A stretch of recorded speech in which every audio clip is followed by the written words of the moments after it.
right, welcome to SoloJoe number 1. This is your host, Kray Z Joe Ryder.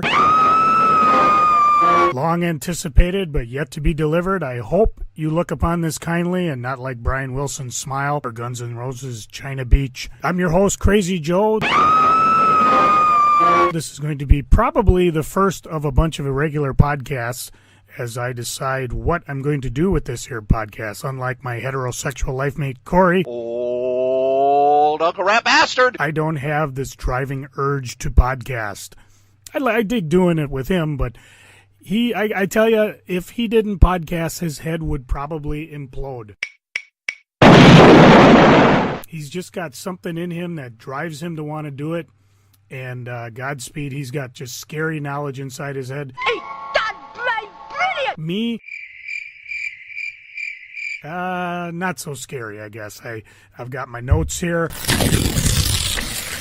you mind telling me what this is all about, mister? Corey suggested, of course, the first podcast should be kind of an introduction. To hell with you! I kind of feel if you've been listening to our Crazy Comics and Stories podcast, you kind of know me. However, what I'm going to talk about is my secret origins. That does not compute. No, not that mom attacked my dad and 9 months later I was born. That's not what I came here to talk about.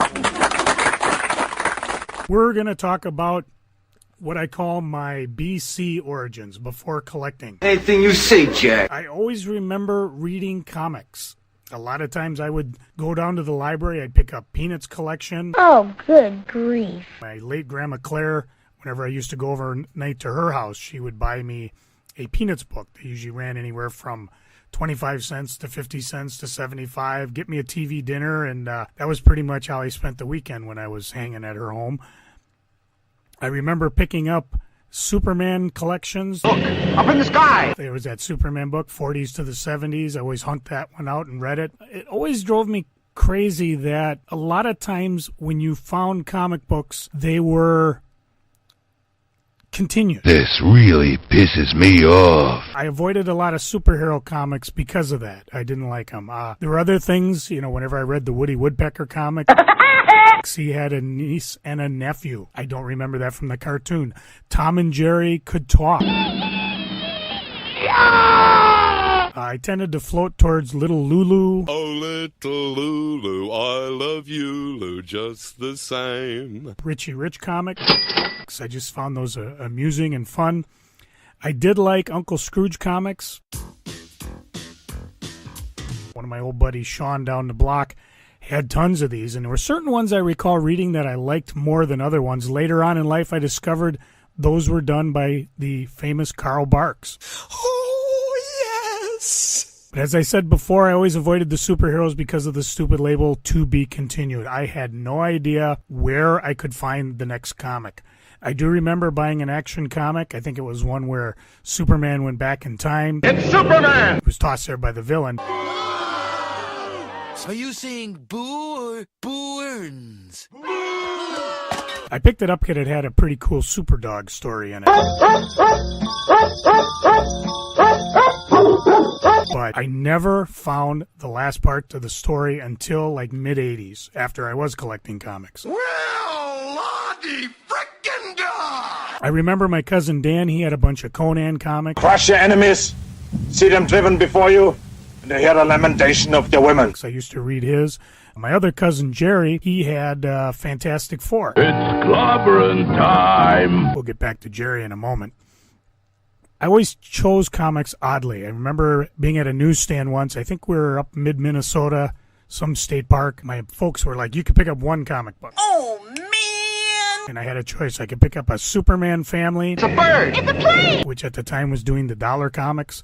Or I could pick up the Kiss Super Special. The first step of the cure is a kiss. Which was a whole $3.99. And they allowed me to pick up one. I picked up Superman Family.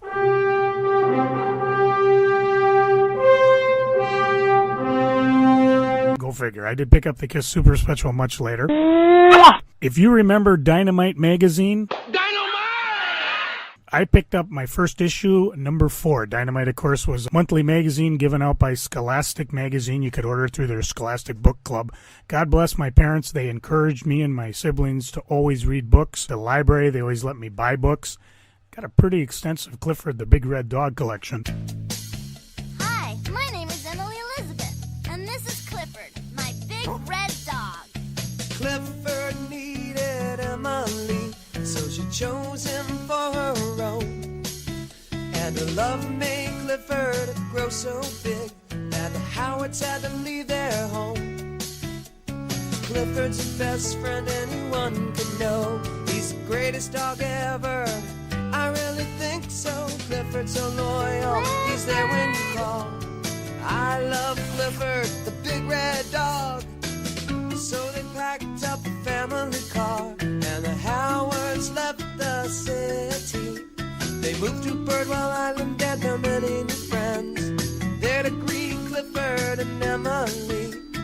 Clifford's so much fun, he's a friend to us all. I love Clifford, the big red dog. Dynamite magazine number 4. I think it had Herbie the Love Bug on the cover. It had a thing about Spider-Man. Now, back then, what they did is they talked about the origin of the superheroes, and they would run some of the origin and then a question and answer. The last one talked about pay attention closely because we got some big news concerning Spider-Man. Me, I thought it meant, oh, well, how about that? Spider-Man. Coming back as a comic book. Never even realized they were still publishing comics. Nobody knows who you are. I never really picked up comics on a regular basis until that one infamous Christmas. When my aforementioned cousin Jerry gave me my first comic book. Now, back then I had quite a few cousins, still do, and we did what we call in the Midwest a Kris Krinkle, which is I picked a name out of a hat, they picked the name out of a hat, and then everybody gave a gift rather than me running around buying 12 to 15 gifts for my cousins. Now that's cheapness, all right? And this is cheapness here. My cousin Jerry gave me 3 comic books. He gave me the 3 Fantastic Four comics. Clobberonimo! And an Amazing Spider-Man 178. Your friendly neighborhood Spider-Man. I do not recall what Fantastic Four comics he gave me, probably around the same era, but that Amazing Spider-Man, I was enthralled. Ever alert, the legendary wall crawler is looking for something. And he's found it. A rubber glove sandwich. I went, asked Jerry where he got them from, and he told me he bought them from this place called Twin City Comics. I brought them over, and the damn fine, handsome man, Greg Ketter, Oh, yeah. current owner of Dreamhaven Books in Dinkytown, bought my 3 Fantastic Four comics for 20 cents each. And comics right then, I think we're going 30. They might have been transitioning to 35 cents. I turned around and bought some more Amazing Spider-Man, and that's how I started the collecting. And we all know why. After collecting ABC, now that I had a regular comic book store, it made it a little easier to pick up stuff. I still wandered around picking up comics at other places. If you recall, Kmart at that era had the 3-pack comics. Attention, Kmart shoppers. Which was always annoying because they had 3 comics polybagged, and you always wanted to see what that middle comic was. Yet if you opened the bag, they looked at you kind of severely. They didn't like you doing that. That kid is a pain in the ass. I did open a few. I remember opening one because I found an Amazing Spider-Man 171, which was part 1 of a Nova crossover. I also remember somebody else had opened up a bunch of comics and left around some, I think it was the beginning of the Phoenix storyline in X-Men, and I went back and picked those up fairly cheap. I'm going to make him an offer he can't refuse. As I said before, I went to Greg Ketter's Oh, yeah. store, Twin City Comics. I followed Greg. Originally, his store was located at Dale Front and Como in the St. Paul area. He moved his store to downtown Minneapolis and renamed it the Complete Enchanter. I am an enchanter. I remember going downtown because it was kind of cool. You could not only shop at Greg's store, but down the block was Schindler's, the chain that Corey eventually ended up working at. One end was Schindler's, at the other end was another Schindler's store. I remember picking up an X-Men 30 there because, again, it was Spider-Man. Spider-Man was kind of my big guy. Spidey knows. Who else but the spoiler? I remember walking into the other Shinders and some old guy started yelling at me, you know, because I had a big bag that said Shinders from the other end of the store. Ah, what are you doing? Rah, rah, rah, rah. Well, I'm just here to look at comic books. Ah, just be careful. Even at that age, I realized he was an asshole, so I went back to Shinders and blew the rest of my money. I do not know whether to laugh or cry. I used to go downtown Minneapolis mainly because my mom had her hearing aid doctor down there. And so what would happen is I would go down with her. She'd go up to the hearing aid, and I would disappear. My mom probably thought I just went down to the arcade. No, I wandered over to the Shinders and bought some more comic books. I'm sure she'd be shocked because back then the Shinders was located on the infamous E Block, which was a bad part of town, okay? But I used to go over there Saturday morning. I think anybody doing bad things were pretty much, I don't know, tired out by then. Craig unfortunately closed The Complete Enchanter. I had fond memories of the store. I mean, I remember that's where I picked up the first Micronauts comic, but he did end up closing it. Somebody bought the block out. I believe, I want to say it was the Jesuits.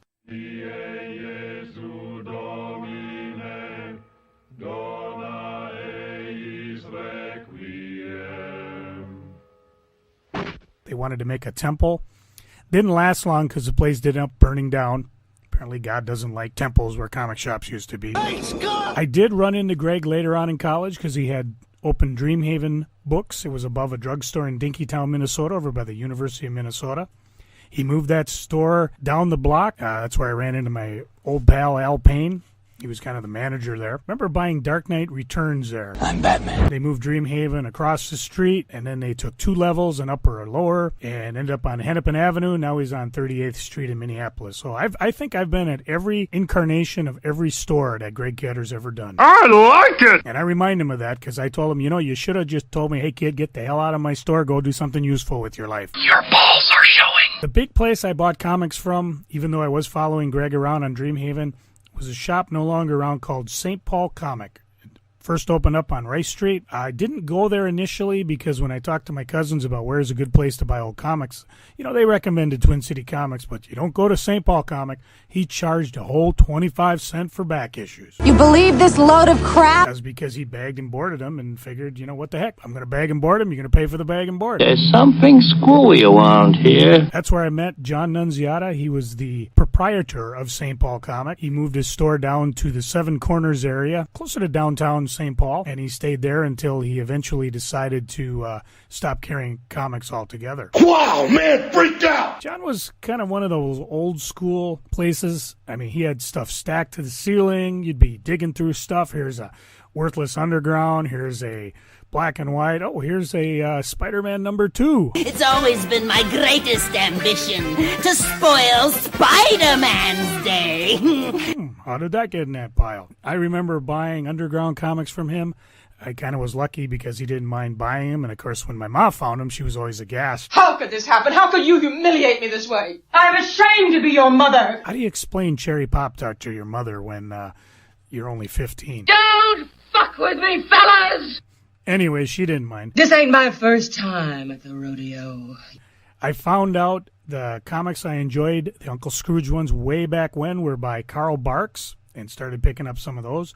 I remember picking up Thor, the first Walt Simonson, and how big it was. Cross the rainbow bridge of Asgard, where the booming heavens roar. You'll behold in breathless wonder the God of thunder, mighty Thor. And I also got introduced to Capital Cities Advanced Comics. That's where my buddy Pat and I, who I eventually opened up Hot Comics with, would buy our stuff in advance. And now for something completely different. You know, I think I'll take a quick detour here. I will say that St. Paul Comics eventually, when he decided to stop carrying new books, he just continued on with prints and lithographs and things like that. I do remember when John closed, at the time, Pat and I were kind of solicited. Oh, my. Because we had become fairly known as weekend warriors. Hey, you shot my cow! Pat, of course, I met in high school. I remember, at least my recollection of it was, you know, I'd be reading comic books, and of course everybody would tease you, oh, you're reading comic books. Nerd! So I go, yep, I really like them. Oh, well, this guy over here reads comic books. And then I walked up to Pat, and he goes, you read comic books too? And he looked at me like, yeah. And I think he did that because he probably thought I was going to be teasing him and taunting him about things like that. But nope. All I remember about Pat, he had a big baby face and had thick glasses. And I think that was the start of a beautiful friendship, if you want to coin a phrase. Gay! We toyed with another friend of mine, Pat Germer. The three of us got together and we decided, you know what? Through this Advanced Comics thing, we're going to pre-order comic books and make some money. Because back then it wasn't unheard of to buy a comic for $0.25, sell it for $1 a week later. You know, you didn't have eBay, you didn't have this here fancy internets. And of course, you didn't realize that a lot of these comics at that age were not really that rare. Sure, they were rare because you couldn't get them at your local comic store, and maybe if you wandered over to one of the 13 Shinders, they might be sold out. The first comic we decided to buy was Saga of the Swamp Thing #1.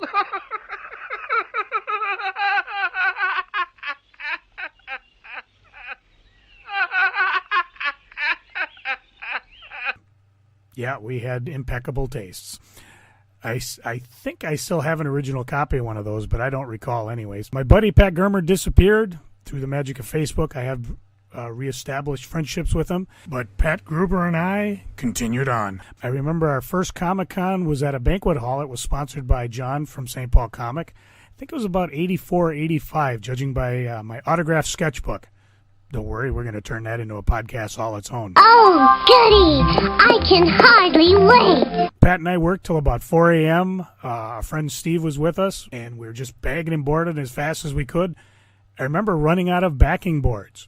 Pat's mom started cutting up regular cardboard because we wanted to make sure every book had a cardboard backing so it wouldn't get damaged. When Pat and I went to the con, we had all our comics 20% off, and all the dealers around us were aghast. They went crazy. No, you're doing it all wrong. It's impossible. Things like this can't happen. You believe this load of crap? This really pisses me off. Kids are going to ruin comics. Got to make them charge full price. What's wrong with these kids? John's like, whatever. He had our business for new comics. He had the money for the comic show. He didn't care what happened. I do remember down at St. Paul Comics, bought a number of things. Megaton Man #1 from Don Simpson. Haha. Man of Steel, the John Byrne reboot. I remember The Dark Knight Returns. Pat ordered, I think, 4 each of the hardcovers. They had, of course, the newsstand one and then the direct market one. It was a lot of money for us to drop, but we did it anyways. And we made our money's worth out of it. And, of course, it has the also sting of being the first item ever ripped off from us at one of these Comic-Cons we used to go to. You filthy criminals. Crisis on Infinite Earths was going on, too. We picked up multiple copies from John. Pat and I decided to call our business P&J Comic. We figured it was a good ring, P&J. You know, people always laughed, what'd that mean? It's peanut butter jelly time, peanut butter jelly time, peanut butter jelly time. Way yeah. No, Pat and Joe Comics. Get it? Pay attention to me, boy. I'm not just talking to hear my head roar. One of the first things we ever bought was our infamous X collection. So a guy way out in the suburbs was selling a comic book collection. I don't know how we got a hold of him. We went out to look at the comics, and they were basically older comics from early Marvel. They're in various shapes. Like most comic collections of that era, the early issues were beat up. I do remember a coverless Spider-Man #1. Uh-oh. Is this the end of Spidey? And as you went into the later ones, they got into better shape. Pat and I dropped, I think, about $3,000 on this collection. The guy sold them to us, told him he had better offers, but he liked the fact that we were young kids trying to get into it and that we genuinely seemed excited about it, whereas everybody else was kind of like, well, you know, this collection, probably not, blah, blah, blah. I remember, I think my mom borrowed me $1,000 to buy this collection. Supplying the grease that makes this shitty business work.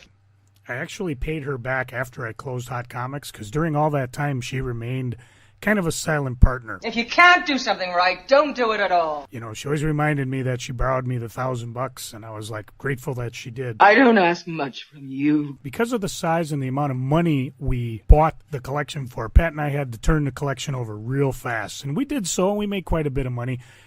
Sadly, Marvel Silver Age Comics exploded about a year or two after we liquidated most of the X collection that we picked up. What a pisser.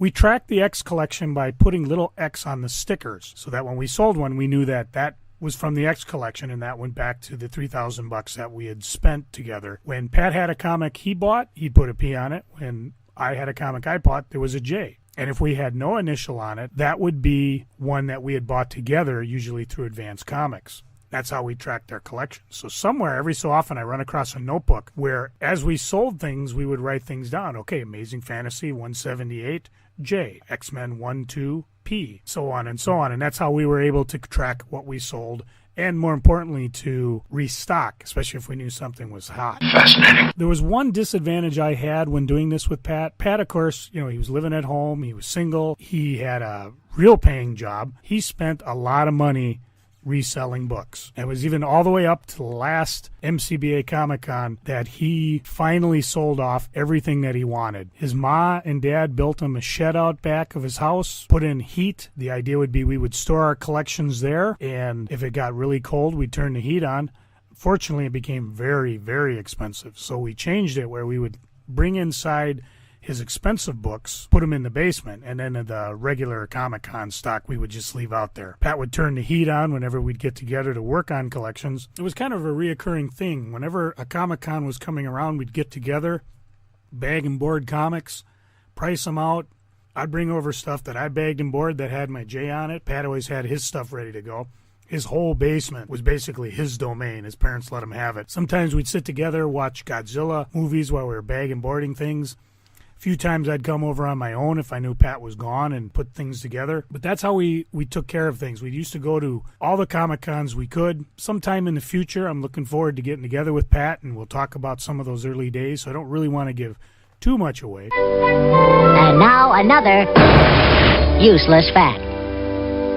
I think the last X book I have is Strange Tales 130, Thing Meets the Beatles. Again, we sold that collection way too soon. No! I do have the one, and I like the Beatles. Pat and I, we did cons in Duluth, Chicago, Kansas City, the infamous Wisconsin Dells. I had a Ford Ranger. That's what we'd hike things on. We paid to have the suspension upgraded so that the thing wouldn't drag along.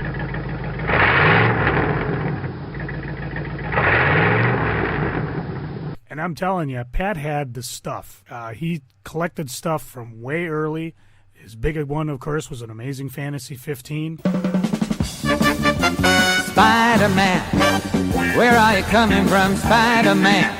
Nobody knows who you are! I talked to Pat briefly at the last Fall Con. Pat and I are going to get together sometime in the future and just do a podcast. And I imagine he'll have a few recollections about us forming Hot Comics that I've just forgotten. So I'm looking forward to doing that. I'd just like to say, get a life, will you, people? Anyways, to finish the story I started many minutes ago, when John decided to get out of New Comic Books, there became kind of a bidding war for Pat and I to buy our comics because people knew who we were because we did all the local comic shows and we were being seen all over the Midwest doing shows. Remember people coming from Dreamhaven, a couple other shops, and of course Brian and Dan at Hot Comics. Different deals, different offers. We decided to go with Brian and Dan because they offered 30% off, and from there, history was made. That kind of brings us to the end of my Secret Origins for the first episode of Solo Joe. Hope to come back with other Solo Joes, talking about things that I'm interested in that Corey's not. I'm telling you, if it ain't a redhead, blue pea, or pie, you just can't get his interest. I kill you! Some of the things I hope to cover in future episodes, as I dropped before, talk with Pat about our shared history of comic books, all the cons we did. Maybe he'll bring up some recollections that I've totally forgot. I've got a sketchbook where I ran around, got different sketches from different artists at different shows. I'd like to talk about that. If you've got any questions for me, feel free to drop me a line at crazycomics@gmail.com. And, of course, I'll answer them probably here on this here podcast if I don't mention it on the other one. Hey, how about that? My first Solo Joe's done. We did it!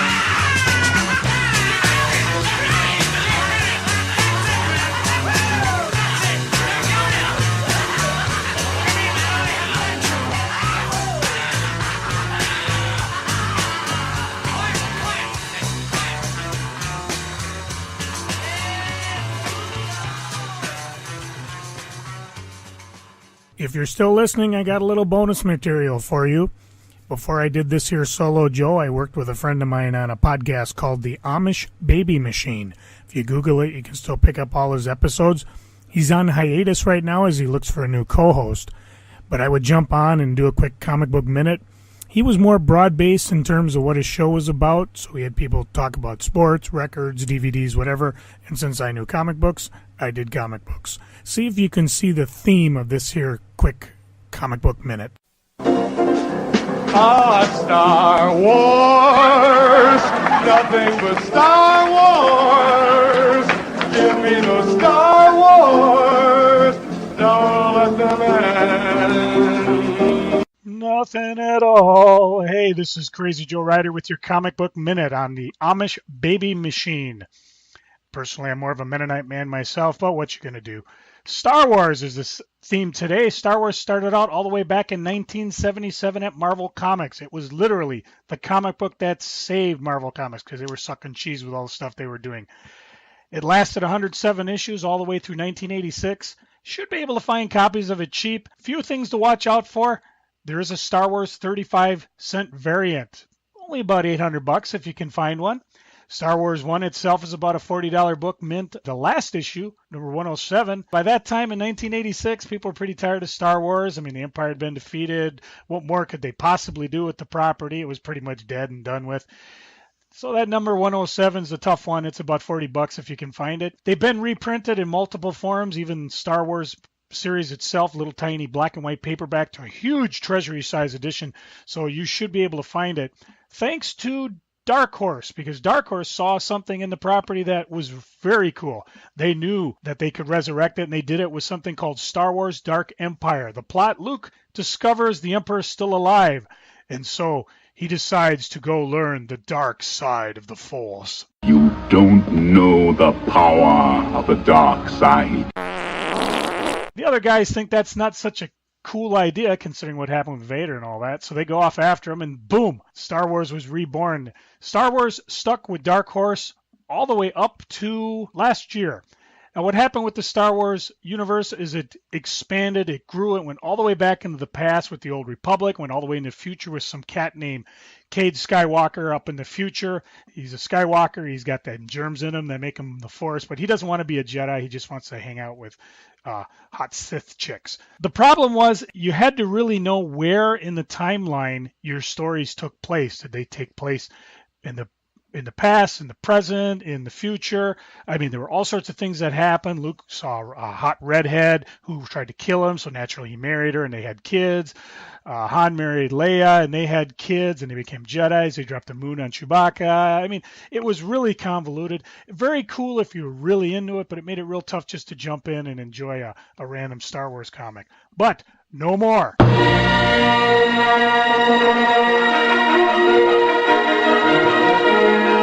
Marvel Comics has gotten a hold of the property once again. It took Disney to do it. As you know, Disney bought Marvel and then turned around and bought Star Wars. That's a lot of buying just to get Star Wars back at Marvel Comics. Number 1 came out last month. If you're quick, you should be able to run to your local comic book shop and pick it up. I recommend it. It's a very cool comic. There are tons of variants, though. They range from just a normal cover price variant all the way up to 1 in 200 variants that retailers had to give their soul to get. So don't be too surprised when you go on eBay and you see prices all over the place. Second prints of number 1 are shipping even as this podcast come out. Number 2 is coming out even as we speak. They're going to do a couple series with it. Darth Vader's got his own ongoing series. That should be a lot of fun for you Dark Force fans. And Princess Leia is going to have her own. We're talking the cute Leia, not the way Carrie Fisher ended up. That's my recommendation for today. You put this podcast on hold and run out and get yourself a Star Wars comic. I guess they're going to do a movie sometime later. I don't know, whatever. It's a trap! Hey, if you want some more comic book goodness, check out my podcast, Crazy Comics and Stories, on the Solitaire Rose Network. Like Jeff said last week, just Google it and you'll find it. This has been Crazy Joe. This is your Comic Book Minute.